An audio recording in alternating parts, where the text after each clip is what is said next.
Hello everyone, मैं निशांत नैन आप सभी का स्वागत करता हूं इस एक नई वीडियो में। और आज इस वीडियो में जिस टॉपिक के बारे में हम पढ़ने जा रहे हैं substitution effect and income effect in case of normal goods, inferior goods and inferior but given goods। इससे पहले कि हम ये चीज स्टार्ट करें कि सब्स्टिट्यूशन इफेक्ट और इनकम इफेक्ट इन तीनों गुड्स के केस में एग्जैक्टली क्या होगा, मैं सबसे पहले आप लोगों को डिफरेंस बताना चाहूंगा real income and nominal income के बीच में।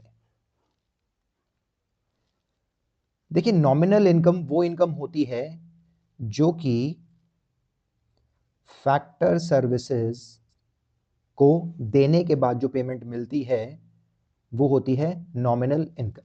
फॉर एग्जाम्पल, अगर एक इंसान ने एक फैक्ट्री या किसी फर्म में काम किया और उसको 1 महीना काम करने के बाद 10,000 रुपये मिलते हैं, तो ये 10,000 रुपये उसकी नॉमिनल इनकम कहलाएगी। ठीक है, कि जो एक्चुअली हमें मिली है इनकम फैक्टर सर्विसेज देने के बाद, वो हमारी नॉमिनल इनकम होती है। अब रियल इनकम क्या होती है? रियल इनकम बेसिकली वो इनकम है, रियल इनकम बेसिकली वो इनकम है जब हम नॉमिनल इनकम को प्राइजेस के अकॉर्डिंग एडजस्ट करते हैं। नॉमिनल इनकम को मैंने एम से रिप्रेजेंट किया, ठीक है। तो नॉमिनल इनकम को जब हम प्राइजेस के अकॉर्डिंग एडजस्ट करेंगे तो हमारे पास जो इनकम आएगी वो होती है रियल इनकम या फिर परचेजिंग पावर। अब अगर m डिवाइडेड बाई p ये रियल इनकम है, अगर प्राइजेस फॉल होंगे तो रियल इनकम बढ़ जाएगी। ये चीज अंडरस्टूड है कैसे?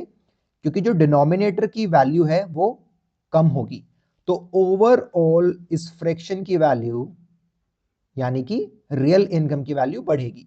और अगर प्राइजेस बढ़ेंगे तो रियल इनकम कम हो जाएगी। आई होप इतना आप लोगों को समझ में आ गया कि नॉमिनल इनकम क्या होती है और रियल इनकम क्या होती है।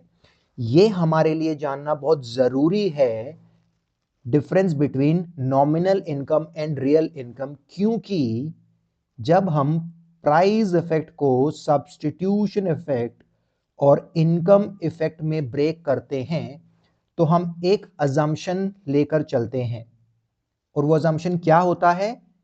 That nominal income remains constant. जब प्राइस इफेक्ट को हम सब्स्टिट्यूशन इफेक्ट और इनकम इफेक्ट में ब्रेक करते हैं तो नॉमिनल इनकम को हम कांस्टेंट अज्यूम करके चलते हैं। ठीक है, आइए चलिए अब आगे बढ़ते हैं और देखते हैं कि इनकम इफेक्ट क्या है। Income effect and income effect of price change. Price effect को हम सब्स्टिट्यूशन इफेक्ट और इनकम इफेक्ट में ब्रेक कर सकते हैं। अब सबसे पहले देखते हैं कि इनकम इफेक्ट हमें क्या बताता है। इनकम इफेक्ट हमें बताता है जब इनकम में चेंज होगा तो उसकी वजह से क्वांटिटी में क्या चेंज आएगा। इनकम इफेक्ट क्या बताता है? जब इनकम में चेंज होगा, या तो इनकम बढ़ सकती है या कम हो सकती है, तो उसकी वजह से क्वांटिटी में क्या चेंज आएगा। और मैं किस इनकम की बात कर रहा हूं? मैं बात करता हूं नॉमिनल इनकम की। नॉमिनल इनकम कौन सी इनकम है? जो इनकम एक्चुअली में हमें रिसीव होती है, वो नॉमिनल इनकम है। ठीक है। लेकिन जब प्राइस इफेक्ट को substitution effect and income effect में ब्रेक किया जाता है, तो जो ये वाला इनकम इफेक्ट है, ये होता है income effect of price change.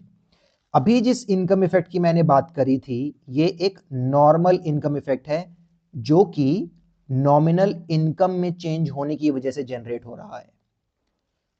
तो इतना अंडरस्टूड है कि अगर हमारी इनकम बढ़ेगी तो क्वांटिटी डिमांडेड भी बढ़ेगी, और अगर इनकम कम होगी तो क्वांटिटी डिमांडेड कम होगी। किस केस में?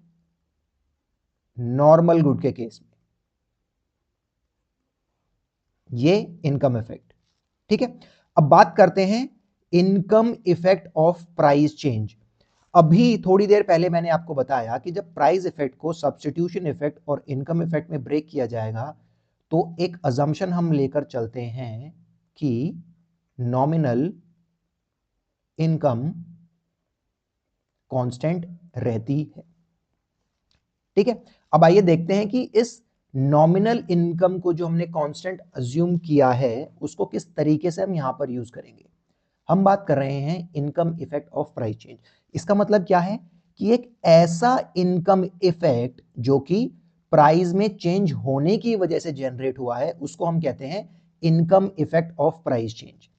तो यहां पर होता क्या है कि नॉमिनल इनकम हमारी कांस्टेंट रहती है और प्राइजेस में चेंज होते हैं, और ये क्या होता है? ये है रियल इनकम। तो जब मैं income effect of price change की बात करता हूं, तो मैं क्या बात करता हूं?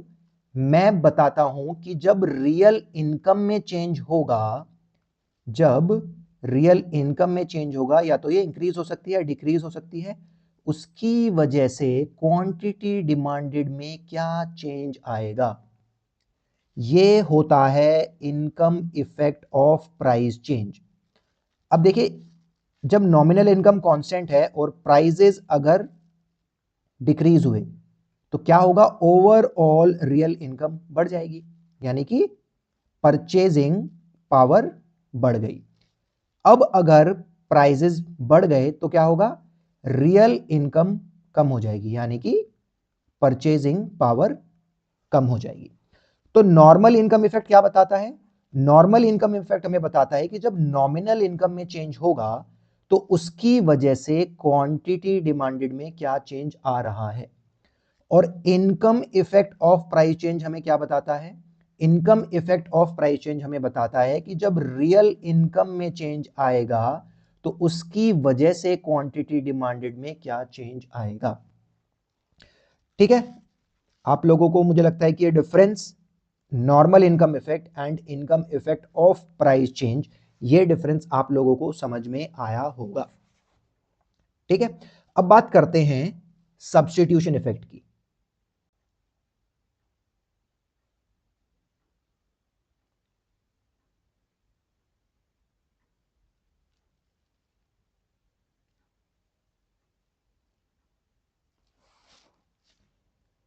सब्स्टिट्यूशन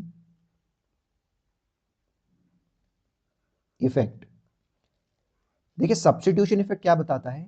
सब्स्टिट्यूशन इफेक्ट हमें बताता है जब रिलेटिव प्राइजेस में चेंज आएगा, तो उसकी वजह से क्वांटिटी डिमांडेड में क्या चेंज होगा। अब रिलेटिव प्राइजेस से क्या मतलब है मेरा?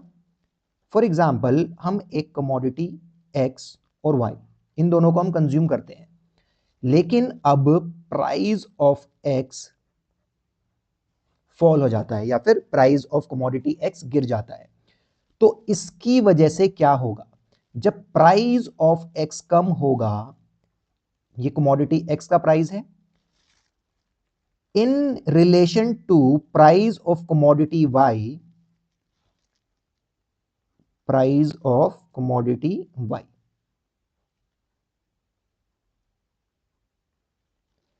जब कमोडिटी X का प्राइस कम हुआ तो ये क्या बताएगा? ये बताएगा कि X becomes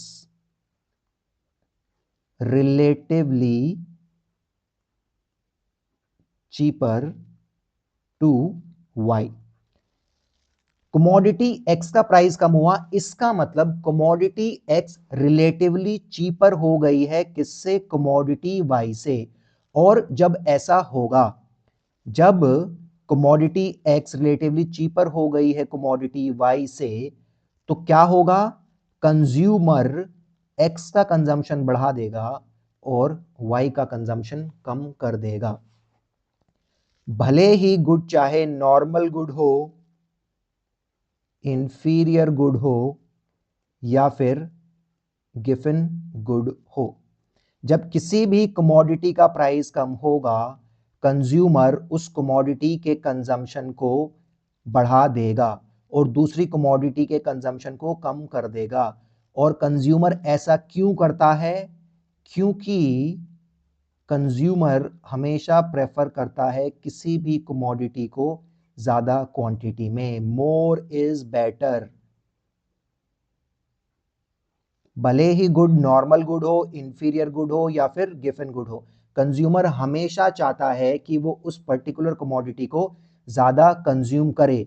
इसलिए सब्स्टिट्यूशन इफेक्ट हमेशा नेगेटिव होता है। क्यों होता है नेगेटिव? क्योंकि जब प्राइस ऑफ एक्स कम होगा तो क्वांटिटी ऑफ एक्स बढ़ेगी। प्राइस एंड क्वांटिटी किसी भी पर्टिकुलर कमोडिटी की अपोजिट डायरेक्शन में मूव करेगी। अगर प्राइसेस बढ़ जाएंगे तो क्वांटिटी ऑफ एक्स कम हो जाएगी।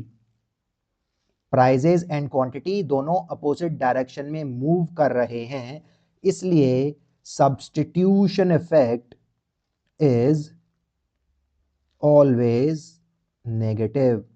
और ऐसा क्यों होता है? क्योंकि प्राइसेस कम होने की वजह से एक कमोडिटी दूसरी कमोडिटी से रिलेटिवली चीपर हो जाती है, और जो कमोडिटी रिलेटिवली चीपर होगी उसके कंजम्पशन को बढ़ा दिया जाएगा और दूसरी कमोडिटी के कंजम्पशन को कम कर दिया जाएगा। आई होप आप लोगों को सब्स्टिट्यूशन इफेक्ट भी समझ में आ गया होगा कि income effect, normal income effect क्या है, income effect of price change क्या है, और सब्स्टिट्यूशन इफेक्ट क्या है, और सब्स्टिट्यूशन इफेक्ट हमेशा नेगेटिव क्यों होता है। देखिए, इससे पहले कि हम देखें substitution effect, income effect in case of normal good, inferior good and given good, मैं एक टेबल ड्रॉ करूंगा और just a second.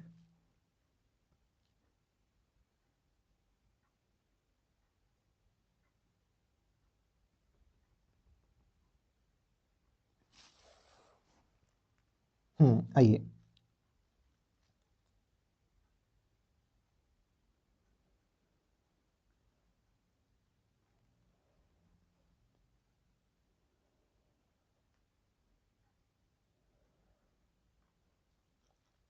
substitution effect, income effect,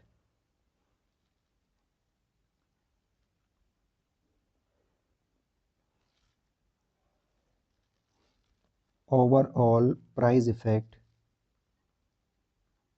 and lastly law of demand। सबसे पहले हम बात करेंगे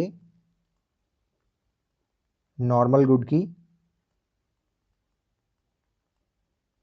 फिर इंफीरियर गुड की, एंड लास्टली गिवन गुड की। आइए चलिए स्टार्ट करते हैं नॉर्मल गुड से। Substitution effect and income effect for normal good.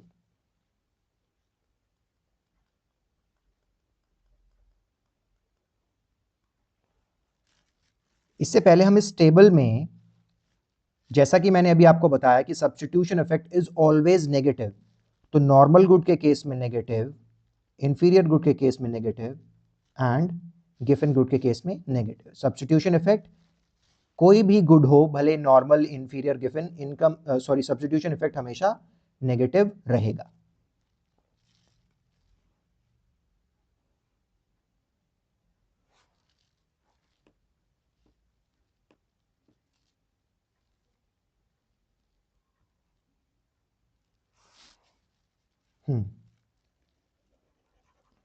तो सब्स्टिट्यूशन इफेक्ट को हम ब्रेक कर सकते हैं, प्राइस इफेक्ट को हम ब्रेक कर सकते हैं substitution effect and income effect में। हम बात करने वाले हैं नॉर्मल गुड्स की।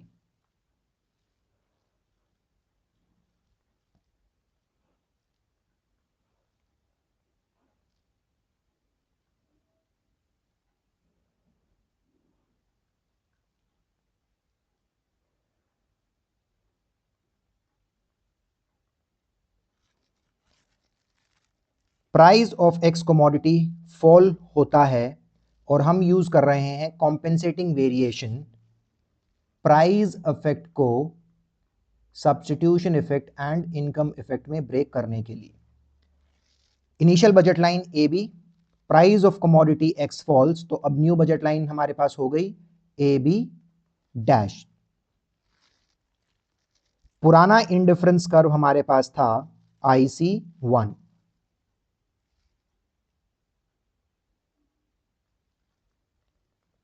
IC1 और न्यू इंडिफरेंस कर्व है IC2। अब देखिए मैं कि किस तरीके से हम कॉम्पेंसेटिंग वेरिएशन को यूज करेंगे इसकी इन डेप्थ में नहीं जाऊंगा। मैं ये अज्यूम करके चल रहा हूं कि आप लोगों को कॉम्पेंसेटिंग वेरिएशन और इक्विवेलेंट वेरिएशन के बारे में पता है कि किस तरीके से कॉम्पेंसेटिंग वेरिएशन की हेल्प से या फिर इक्विवेलेंट वेरिएशन की हेल्प से प्राइस इफेक्ट को सब्स्टिट्यूशन इफेक्ट और इनकम इफेक्ट में ब्रेक किया जा सकता है। पर्टिकुलर केस में price of commodity X fall हो रहा है और हम इस्तेमाल कर रहे हैं कॉम्पेंसेटिंग वेरिएशन का। तो अब एक नई बजट लाइन ड्रॉ करी जाएगी जो कि ए बी डैश के पैरेलल है।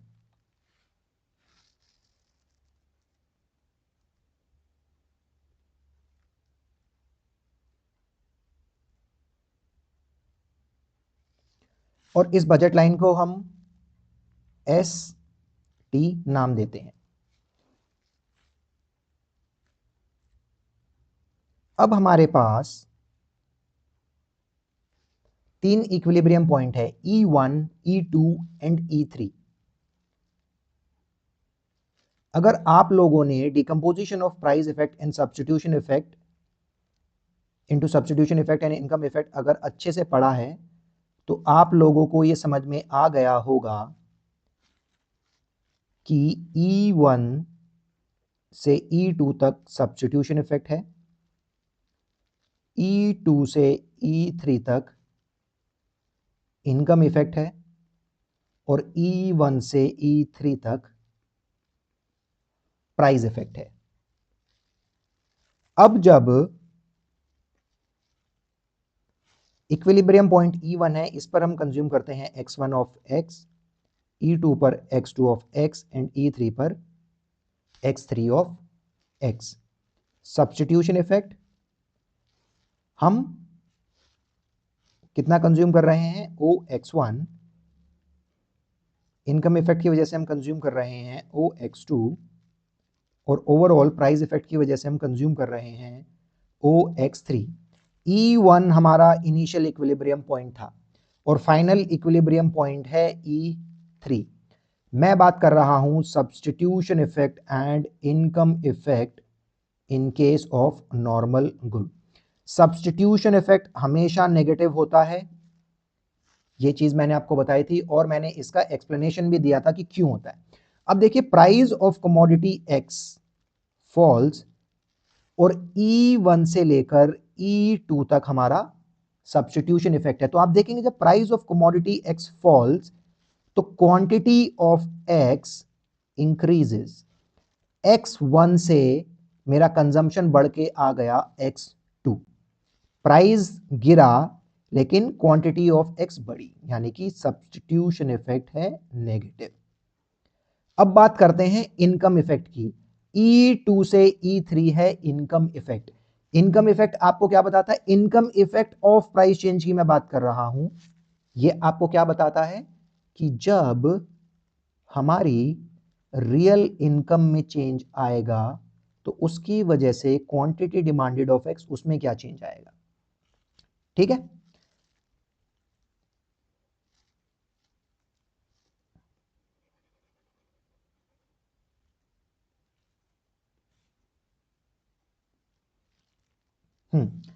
तो अब देखिए price of commodity X falls, इसकी वजह से क्या होगा? रियल इनकम इंक्रीज हुई, और जब रियल इनकम इंक्रीज हुई इसका मतलब क्या है? परचेजिंग पावर इंक्रीज हुई और हमने क्वांटिटी ऑफ एक्स को बढ़ा दिया। ठीक है, आप देखेंगे E2 से E3 पर जब मैं जा रहा हूं, मैं X2 से अपना कंजम्पशन बढ़ाकर X3 कर रहा हूं कमोडिटी X का। तो आप देखेंगे price of X and quantity demanded of X, इन दोनों में एक नेगेटिव रिलेशनशिप है। जब प्राइसेस कम हुए, रियल इनकम बढ़ी, रियल इनकम बढ़ने से क्वांटिटी डिमांडेड बढ़ी। तो इन दोनों के बीच का रिलेशनशिप मुझे देखना है, और ये क्यों देखना है? क्योंकि मैं बात कर रहा हूं income effect of price change, एक ऐसा इनकम इफेक्ट जो कि प्राइस में चेंज होने की वजह से जनरेट हो रहा है। इसलिए मुझे price of x and quantity of x के बीच का रिलेशनशिप देखना है, और दोनों में एक नेगेटिव रिलेशनशिप है। तो income effect in case of normal good क्या बन जाएगा? नेगेटिव। ठीक है, income effect of price change in case of normal good is negative. और इनिशियल इक्विलिब्रियम पॉइंट था E1, फाइनल इक्विलिब्रियम पॉइंट है E3। तो जब प्राइस ऑफ कमोडिटी एक्स गिरा तो क्वांटिटी ऑफ एक्स बढ़ गई। कहां से? From E1 to E3। और ये क्या है? ये है प्राइस इफेक्ट। तो overall price effect in case of normal good is negative. ठीक है, तो आइए देखते हैं, जो मैंने स्टार्टिंग में एक टेबल ड्रॉ करी थी, अब मैं उस टेबल में ये वैल्यूज लिखता हूं।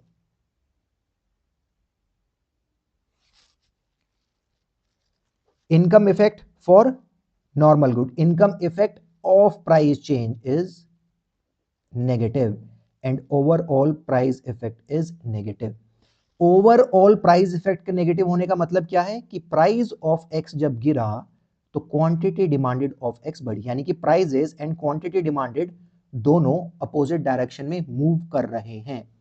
और जब प्राइसेस एंड क्वांटिटी दोनों अपोजिट डायरेक्शन में मूव करते हैं, ये लॉ ऑफ डिमांड को सेटिस्फाई करते हैं या उसको प्रूव करते हैं।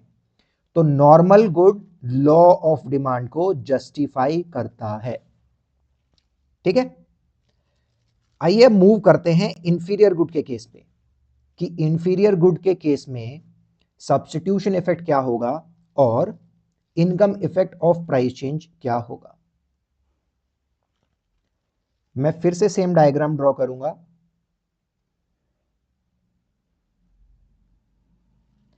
Commodity X, commodity Y, A B, initial budget line, A B B dash,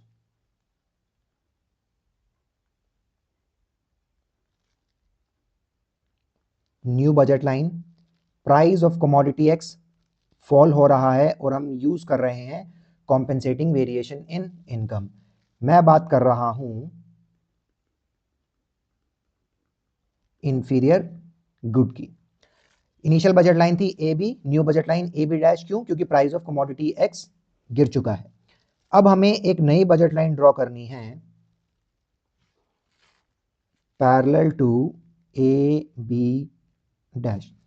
इसको नाम देते हैं सी एंड डी।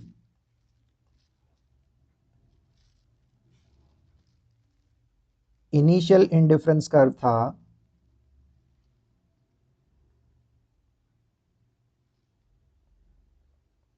IC1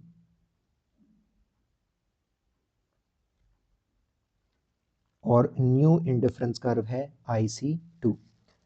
तीन इक्विलिब्रियम पॉइंट है हमारे पास, E1, E2 and E3। E1, E2 and E3। E1 हमें देता है x1 of x,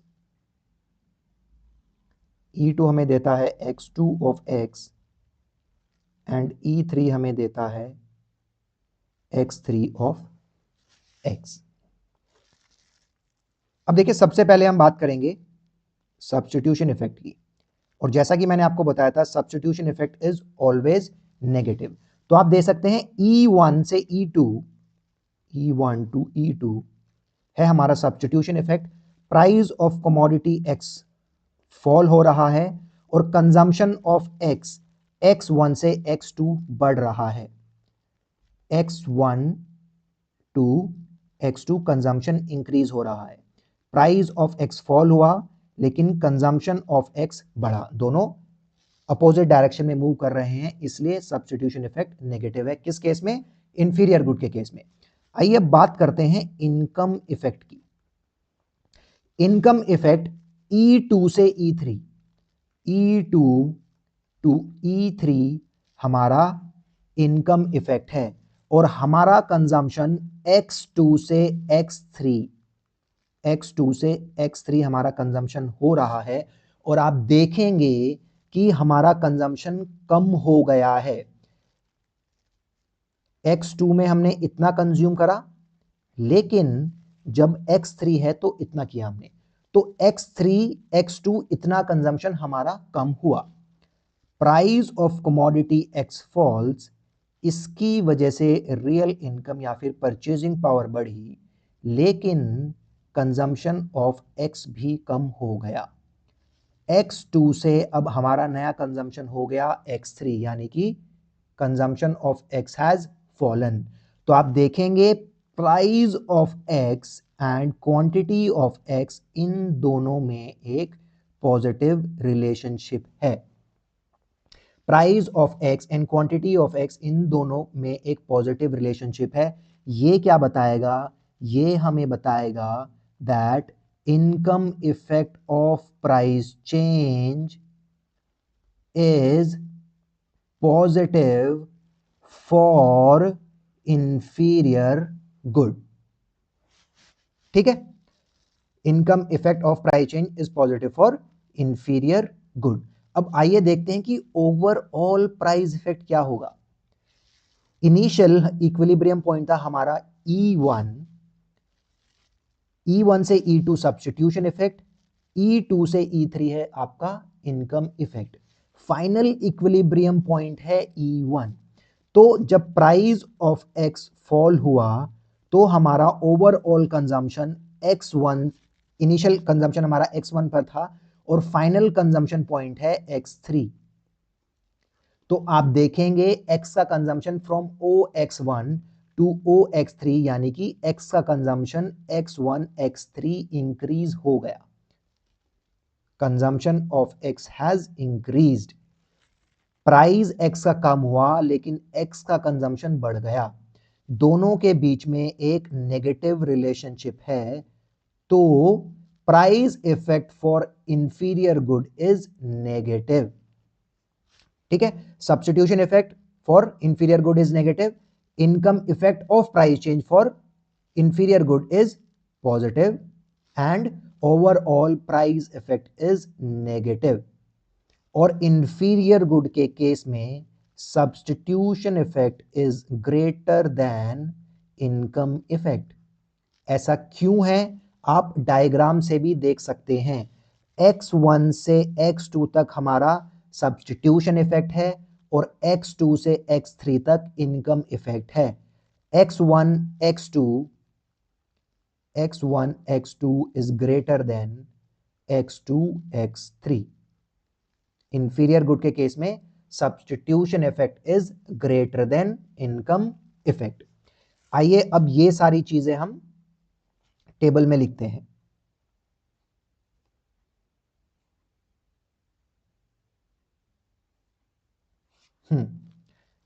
For inferior good, income effect of price change is positive and price effect for inferior good is negative। और एक चीज और हमने क्या देखी कि substitution effect is greater then income effect of price change for inferior good. अब देखते हैं कि क्या inferior good law of demand को सेटिस्फाई करते हैं। आप देखेंगे कि प्राइस इफेक्ट इंफीरियर गुड के केस में प्राइस इफेक्ट नेगेटिव है। इसका मतलब क्या है कि अगर प्राइजेस फॉल होंगे तो क्वांटिटी डिमांडेड इंक्रीज होगी, और अगर प्राइजेस बढ़ेंगे तो क्वांटिटी डिमांडेड डिक्रीज होगी, यानी कि दोनों के बीच में एक नेगेटिव रिलेशनशिप है। इसलिए price effect, overall price effect आपका नेगेटिव है।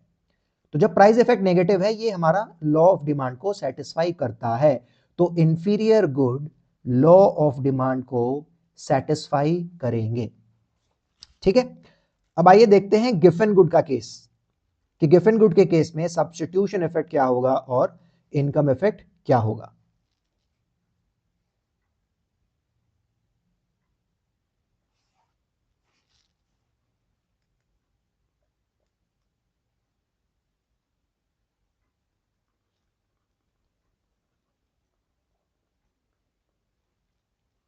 गिफन गुड्स, सेम केस हम लेकर चल रहे हैं। Price of commodity X false,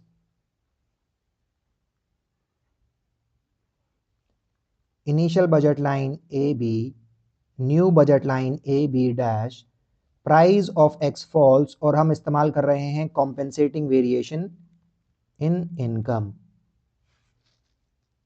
S T budget line parallel है ए बी डैश के।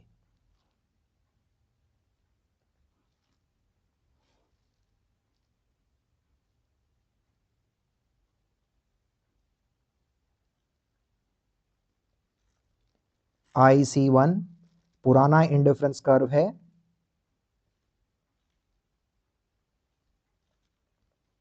और IC2 न्यू इंडिफरेंस कर्व है। E1 equilibrium point, E2 equilibrium point and E3 equilibrium point. E1 हमें देता है x1, E2 हमें देता है x2 एंड E3 हमें देता है x3। सब्स्टिट्यूशन इफेक्ट मैंने आपको बताया हमेशा नेगेटिव रहेगा। Price of commodity X fall हो रही है और सब्स्टिट्यूशन इफेक्ट नेगेटिव, इसका मतलब क्वांटिटी ऑफ एक्स बढ़ेगी। E1 से E2, from E1 to E2 हमारा सब्स्टिट्यूशन इफेक्ट है, और E1 के ऊपर हम कंज्यूम कर रहे हैं x1 ऑफ x, और E2 के ऊपर हम कंज्यूम कर रहे हैं x2 ऑफ x। तो x1 से x2 हमारा कमोडिटी x का कंजम्पशन बढ़ा प्राइजेस कम होने पर। यह क्या जस्टिफाई कर रहा है कि substitution effect is always negative. ठीक है, अब बात करते हैं income effect of price change की in case of given good. E2 से E3, E2 से E3 है हमारा income effect of price change. और अब आप देखेंगे जब हम E2 से E3 के ऊपर मूव करेंगे तो हमारा कंजम्पशन ऑफ x कम हो जाएगा। E2 के ऊपर हम कंज्यूम कर रहे थे x2 ऑफ x, और E3 के ऊपर हम कंज्यूम कर रहे हैं x3 ऑफ x। तो x कमोडिटी x का कंजम्पशन x2 बाई x3 इतना कंजम्पशन कम हो गया है। तो जब प्राइस ऑफ कमोडिटी x कम हुआ, रियल इनकम या फिर परचेजिंग पावर बढ़ी। इससे कमोडिटी x के कंजम्पशन पर क्या इंपैक्ट आया कि कमोडिटी x का कंजम्पशन डिक्रीज हो गया, या फिर कमोडिटी x का कंजम्पशन गिर गया। तो price of x and commodity consumed of x, इन दोनों के बीच में कैसा रिलेशनशिप है? इन दोनों के बीच में पॉजिटिव रिलेशनशिप है। यानी कि income effect of price change for given good is positive. आइए अब बात करते हैं ओवरऑल प्राइस इफेक्ट की। Overall price effect E1 initial equilibrium point, final equilibrium point E3। E1 से E3 हमारा प्राइस इफेक्ट शो कर रहा है। E1 के ऊपर हम कंज्यूम कर रहे थे X1 ऑफ X और E3 के ऊपर हम कंज्यूम कर रहे हैं X3 ऑफ X। तो E1 से E3 में जाने पर आप देखेंगे कि हमारा consumption of X has fallen by X3 X1। प्राइस ऑफ कमोडिटी X फॉल्स और इसकी वजह से ओवरऑल प्राइस इफेक्ट की हम बात कर रहे हैं। आप देखेंगे consumption of commodity X has fallen. E1 से हम E3 के ऊपर आ गए। E1 के ऊपर हम X1 कंज्यूम कर रहे थे और E3 के ऊपर हम X3 कंज्यूम कर रहे हैं और हमारा consumption X1 by X3 decrease हो गया। प्राइजेज एंड क्वांटिटी डिमांडेड में एक पॉजिटिव रिलेशनशिप है, यानी कि दोनों एक सेम डायरेक्शन में मूव कर रहे हैं। अगर प्राइजेस गिर रहे हैं तो क्वांटिटी डिमांडेड भी गिर रही है, अगर प्राइजेस बढ़ेंगे तो क्वांटिटी डिमांडेड भी बढ़ेगी। तो आप देखेंगे कि price effect in case of given good is positive.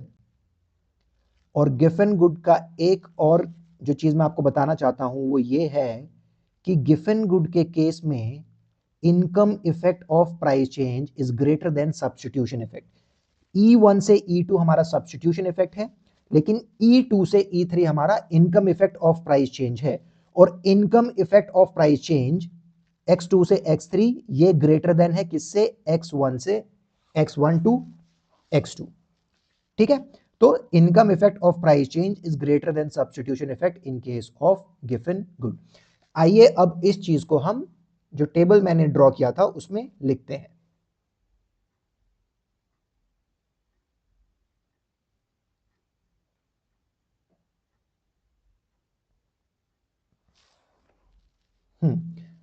तो income effect of price change for given good is positive and overall price effect is positive और income effect of price change is greater than substitution effect in case of given good. अब देखिए price effect positive है, इसका मतलब क्या है कि अगर प्राइसेस फॉल होंगे तो quantity demanded of x fall होगी, अगर प्राइसेस बढ़ेंगे तो क्वांटिटी डिमांडेड ऑफ एक्स बढ़ेगी। पॉजिटिव का मतलब कि प्राइस एंड क्वांटिटी डिमांडेड दोनों सेम डायरेक्शन में मूव कर रहे हैं। और जब प्राइस और क्वांटिटी डिमांडेड सेम डायरेक्शन में मूव करेंगे, क्या ये लॉ ऑफ डिमांड को जस्टिफाई करेंगे? नहीं, क्योंकि लॉ ऑफ डिमांड हमें बताता है प्राइसेस एंड क्वांटिटी डिमांडेड के बीच में एक इनवर्स रिलेशनशिप होता है। लेकिन गिवन गुड के केस में लॉ ऑफ डिमांड सेटिस्फाई नहीं होता। ठीक है, अब देखिए ये चीज मैंने आपको बताई कि income effect of price change substitution effect से ग्रेटर है, किस केस में? गिवन गुड के केस में। और ऐसा क्यों है? Income effect of price change greater क्यों है? क्योंकि कंज्यूमर अपनी टोटल इनकम का एक बहुत ही बड़ा मेजर शेयर किसके ऊपर खर्च करता है? गिवन गुड्स के ऊपर। इसलिए इनका income effect of price change बहुत बड़ा होता है। और सब्स्टिट्यूशन इफेक्ट कम क्यों होता है? क्योंकि गिवन गुड्स के लिए सब्स्टिट्यूट्स अवेलेबल नहीं होते, इसलिए substitution effect of given good is less than income effect of price change.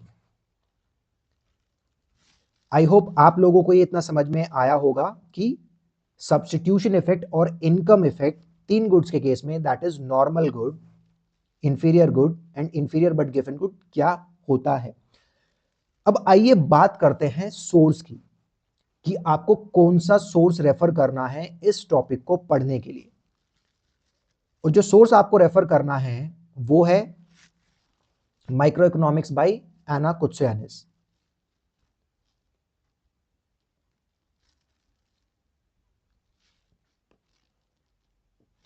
ये वो बुक है जो आप लोगों को रेफर करनी है, माइक्रो इकोनॉमिक्स बाय एना कुत्सियानिस। और अब आइए इस बुक में मैं बताता हूं आपको किस पेज नंबर के ऊपर जाना है। जिससे कि आप ये टॉपिक और बेहतर तरीके से समझ सके। आपको जाना है पेज नंबर 24 के ऊपर।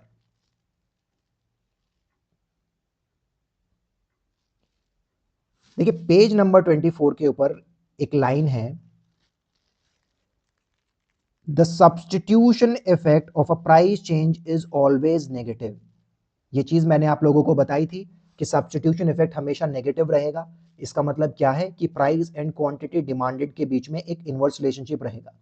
और ऐसा क्यों है? क्योंकि जब भी किसी पर्टिकुलर कमोडिटी का प्राइस गिरेगा तो वो रिलेटिवली चीपर हो जाएगी दूसरी कमोडिटी से और उसका कंजम्पशन बढ़ेगा। इसलिए the substitution effect is always negative.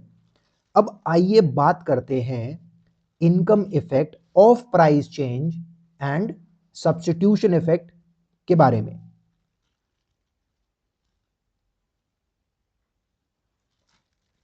देखिए the income effect of a price change is negative for normal good.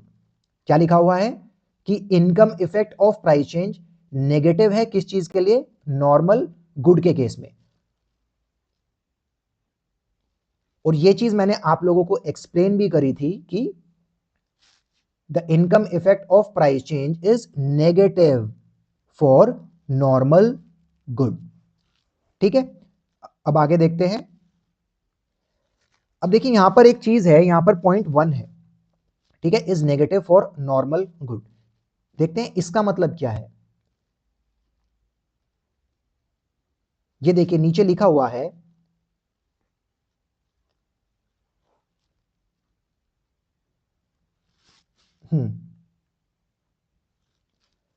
The income effect पर से is positive for normal goods. मैंने आपको डिफरेंस बताया था nominal income and real income के बीच में, और फिर उसके बाद मैंने आपको बताया था कि income effect, normal income effect क्या होता है और income effect of price change क्या होता है। इनकम इफेक्ट बात करता है केवल नॉमिनल इनकम की, कि अगर हमारी नॉमिनल इनकम बढ़ी तो हमारा कंजम्पशन बढ़ेगा, इसलिए नॉर्मल गुड के केस में वो पॉजिटिव होगा। ठीक है, लेकिन income effect of price change क्या बताता है? Income effect of price change हमें बताता है रियल इनकम में चेंज होने के बारे में, जहां पर कि नॉमिनल इनकम कांस्टेंट होती है और प्राइजेस में चेंज होने की वजह से रियल इनकम में चेंज आता है। रियल इनकम हमारी परचेजिंग पावर को शो करती है। ठीक है, कि as income increases more of X is demanded. फिर उसके बाद लिखा हुआ है we state here that income effect is negative because we relate the change in the purchasing power of money income to the change in price of X. कि हम relate कर रहे हैं किस चीज को? कि जो परचेजिंग पावर में चेंज आ रहा है उसको किस चीज से? प्राइस ऑफ एक्स से। ठीक है, तो इसलिए आप देखेंगे कि income effect of price change is negative for normal good.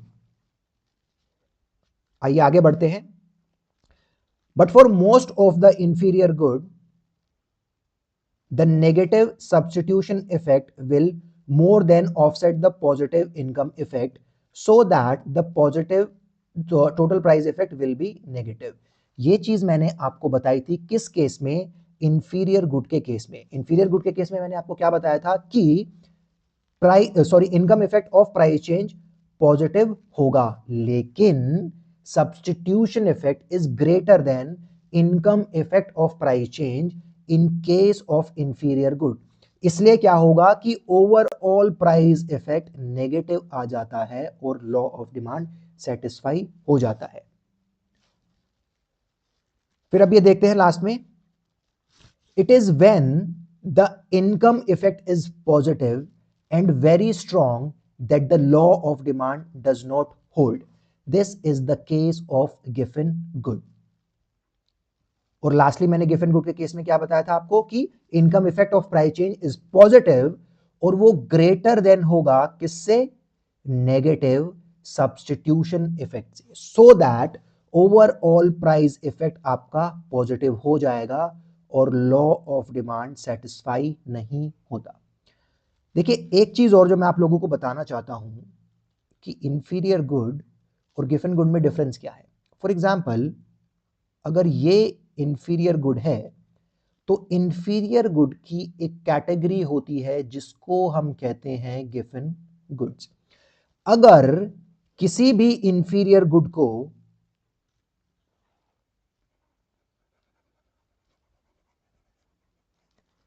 अगर मैं किसी भी इंफीरियर गुड को गिवन गुड्स की कैटेगरी में डालना चाहता हूं तो इसके लिए दो कंडीशन होती है। पहली कंडीशन क्या है? Major chunk of income